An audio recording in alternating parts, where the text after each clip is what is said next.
Deep inside a Foundation archive, one file has outlasted every other. Designation 173. First personnel call it simply the sculpture. A name too plain for something that has killed more staff than almost any other contained entity. It was found decades ago in an abandoned facility, standing alone in silence, waiting the way only something inanimate can wait. Nothing about its origin was ever confirmed. No records explain who built it, or why, or what it was meant to become. What is known is simpler and far worse. The moment nobody is looking directly at it, the sculpture begins to move. This is the story of the object that taught an entire organization the true cost of blinking at the wrong moment. Physically, SCP-3 is roughly human height, built from concrete and twisted rebar, its surface rough and unevenly cast. The whole form is coated in a commercial spray enamel, an ordinary hardware store paint layered over an extraordinary threat. Its proportions suggest a crouching human figure, arms bent, head lowered, as if frozen mid-motion the instant it was made. No mechanism explains how a static concrete statue relocates itself. There are no hinges, no motors, nothing mechanical inside its shell. Analysts who studied its structure found only solid, ordinary material, the kind used in any construction site around the world. And yet, ordinary material is exactly what makes SCP should not be thrive to do what it does. The Foundation sorts anomalies by threat and predictability. SCP-3 carries the designation Euclid. Euclid-class entities are not simply dangerous, they are inconsistent, capable of behavior even experienced staff cannot fully anticipate. Below Euclid sits safe, anomalies that behave predictably.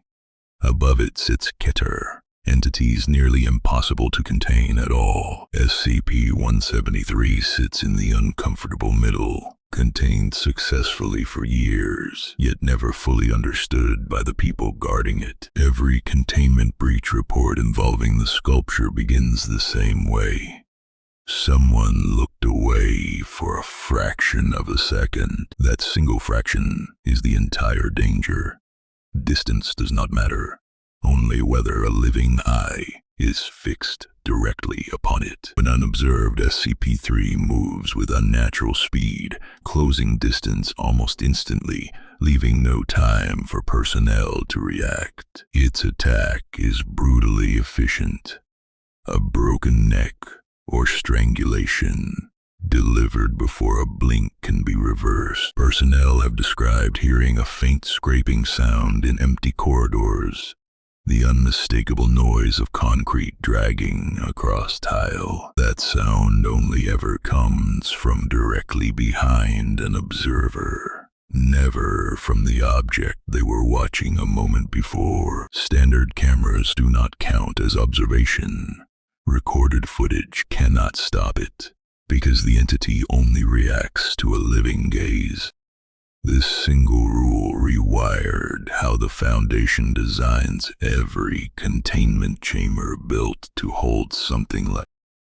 Containment procedure calls for total isolation, is sealed inside a locked chamber whenever personnel are not required inside. Entry is never permitted alone.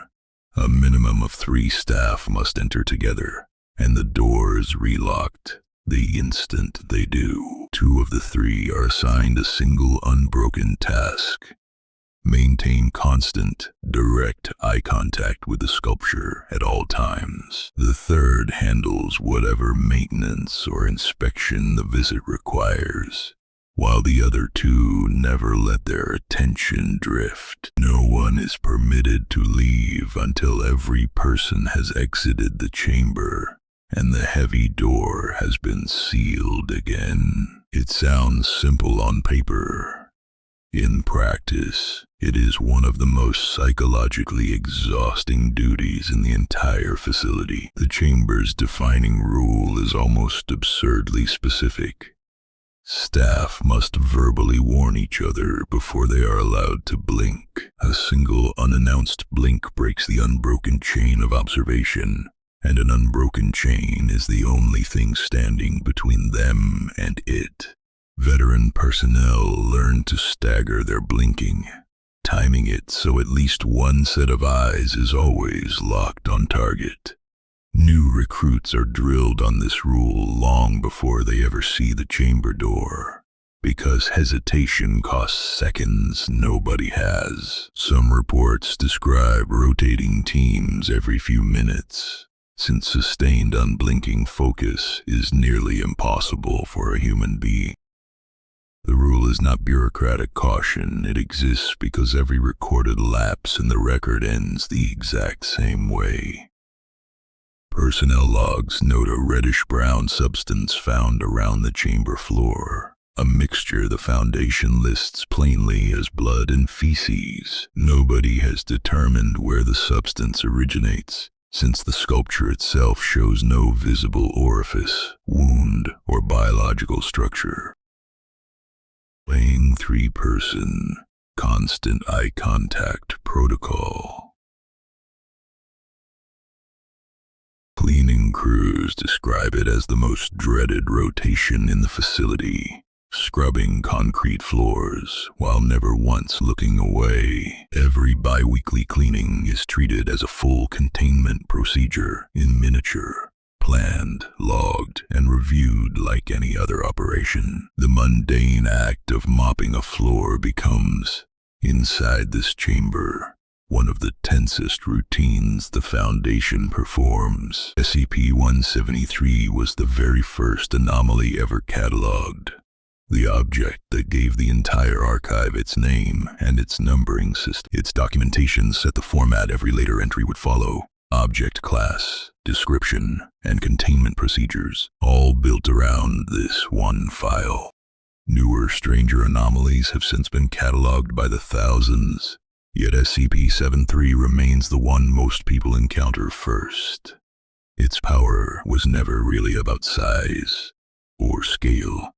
It was about proving that something this simple could still be this dangerous. The lesson personnel repeat to every new hire is the same one this file has always taught: never stop watching. Somewhere behind a locked door, under fixed and steady eyes, patient, silent,